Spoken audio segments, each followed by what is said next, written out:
তালাকের ১০ বছর পর সন্তানের দাবিতে পুলিশ নিয়ে হাজির মা। জনতার রেশে পালিয়ে গেলেন তিনি। চাঁদপুরের হাজীগঞ্জের মইশাইদ গ্রামে ঘটেছে এক হৃদয় বিদারক ঘটনা। ১০ বছর পর সন্তানের দাবি নিয়ে পুলিশের সহায়তায় হাজির হন মা শাহনাজ বেগম, কিন্তু ঘটনা অন্যদিকে মোড় নেয় এবং জনতার রোষে পড়ে পালাতে বাধ্য হন মা। বাচ্চারা কারণ আপনি টাকা নিয়ে দাবি করে দিয়ে দিচ্ছে, আর ডাক্তারের খরচ আমি চালাতে পারতেছি না।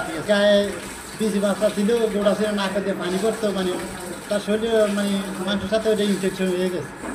ডাক্তার অনেক টাকা লাগে, আমি তো ওইটা 18 জুন বুধবার আদালতের নির্দেশে শিশু সাইমুনকে উদ্ধারের জন্য হাজীগঞ্জ থানার পুলিশ সেখানে পৌঁছায়, কিন্তু শিশুটির দত্তক নেয়ার দীর্ঘ 9 বছরের ইতিহাস এবং বিষয়টির গুরুত্বের কারণে পরিস্থিতি উত্তেজিত হয়ে পড়ে।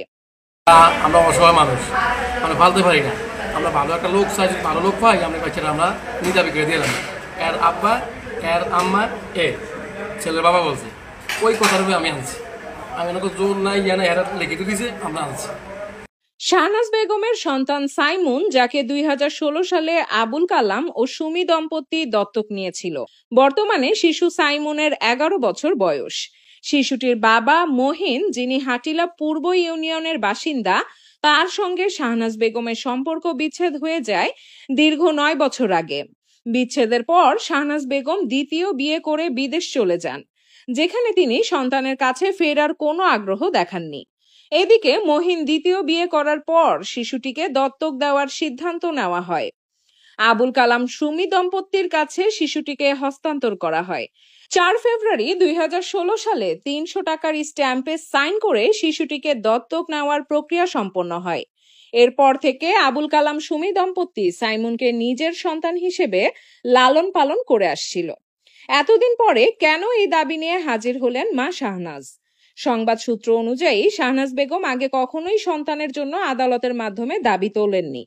তবে এবার আদালতের নির্দেশে তিনি শিশুটিকে ফিরিয়ে নিতে হাজীগঞ্জ থানায় আসেন, যা নিয়ে স্থানীয়দের মধ্যে উত্তেজনা সৃষ্টি হয়। শিশুটিকে ফেরত দেওয়ার বিষয়টি অনেকেই সমর্থন করছেন, বিশেষত শিশুটিকে যে 9 বছর ধরে পরম আদর যত্নে বড় করে তুলেছেন তারা। এ ঘটনায় জনতার প্রতিবাদের মুখে মায়ের দাবির প্রতি অপ্রত্যাশিত প্রক্রিয়া দেখা যায়। শাহনাজ বেগম স্থানীয় জনতার রোষে পড়েন এবং বাধ্য হয়ে পালিয়ে যান। পরে পুলিশ শিশুটিকে থানায় নিয়ে যায় এবং আগামীকাল আদালতে তোলার প্রস্তুতি নেওয়া হয়।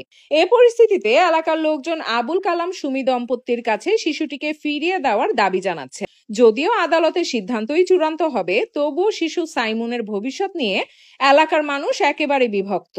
এ ঘটনায় ইতিমধ্যেই চাঁদপুরের হাজীগঞ্জ থানা ওসি মহিউদ্দিন ফারুক জানিয়েছেন যে শিশুটিকে আদালতের কাছে তোলা হবে এবং পরবর্তী পদক্ষেপ নেওয়া হবে। এই ঘটনা শিশু সাইমুনের ভবিষ্যৎ কি হবে তা সময়ই বলে দিবে। তবে এটুকু বলা যায়, শিশুর প্রতি সবার যে মায়া তা উড়িয়ে দেওয়া সম্ভব নয়।